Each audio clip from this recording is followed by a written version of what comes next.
LRD પરીક્ષાને લઈને અરવલ્લી જિલ્લા પંચાયતના સદસ્ય કીર્તિ પટેલ અને ભરતી બોર્ડ અધ્યક્ષ વિકાસ સહાયના પીએની કથિત ઓડિયો ક્લિપ વાયરલ થઈ રહી છે। આ પરીક્ષામાં ગુપ્તતા ન જળવાયાનો કીર્તિ પટેલે ઓડિયો ક્લિપમાં આરોપ લગાવ્યો, જેમાં બારકોડ સ્ટીકર લગાવવાનું રહી ગયું હોવાનો આડકતરી રીતે સ્વીકાર પણ કરાયો છે।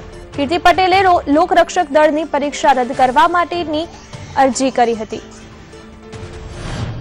તમે ઓએમઆર ઉત્તર વાહિની અંદર बैठक क्रमांक है, पुस्तिका क्रमांक है, पुस्तिका प्रश्न पुस्तिका कोड है, निरीक्षक ની સહી લીધી, ઉમેદવાર ની સહી લીધી, પ્રયાસ કરેલા પ્રશ્નોની સંખ્યા લીધી તમે અને તમે પાર્ટીનું નામ પૂરેપૂરું લખાવો છો।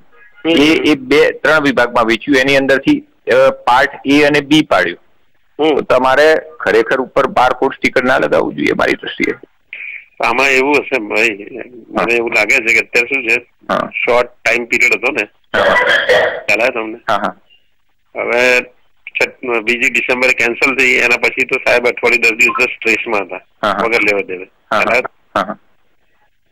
પછી પાછું થોડાક સારા થયા એટલે પછી આ ફટાફટ પ્રગતિ કરવી પડે, એના માટે તૈયારીઓ કરવી પડે, પેપર કાઢવાની થોડી ક્ષતિ રહી ગઈ ને પેલું, એટલે ટાઈમ ના અભાવે કદાચ આ બારકોડ ઓર્ડર રહી ગયો છે। હા, એ વાત સાચી છે। એટલે આમાં શું છે, આમાં આ લોકો, હું એવું નથી કહેતો કોઈ એમની ક્ષતિ રહી છે એ વસ્તુ ફાઇનલ છે। ના, એ હવે શું છે કે શોર્ટ ટાઈમ હોય ને એટલે આટલા બધા પેપર પ્રિન્ટ કરાવવા, એટલે કે સ્ટુડન્ટને ટાઈમસર મળે ને એના માટે વ્યવસ્થા કરાવી, અને પછી શું કહેવાય કે એકદમ, અને પાછું બીજું સાહેબ હું તમને કહું, પાર્ટ એ જે 3 વિભાગમાં વેચ્યું એની અંદર પાર્ટ એ અને બી પાડ્યું, એની અંદર વચમાં લાઇનિંગ મારી છે, એમાં કાતર બતાવી છે। ખરેખર પેલા તમારા આન્સર કી તમારી પાર્ટીને આપવાની હતી। આપ સૌ જાણો છો કે એલઆરડી પરીક્ષા રદ થતા 6ઠ્ઠી તારીખે ફરી વખત પરીક્ષા લેવામાં આવી હતી, અને એની અંદર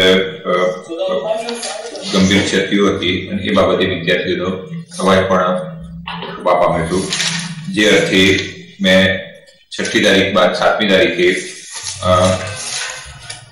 પીએમઓ સીએમઓ ઓફિસ, મુખ્ય અગ્ર સચિવ અધ્યક્ષ શ્રી લોકરક્ષક ભરતી દળ અને ડીજીપી સાહેબ, ડીએસપી સાહેબ અમારા અરવલ્લી જિલ્લાને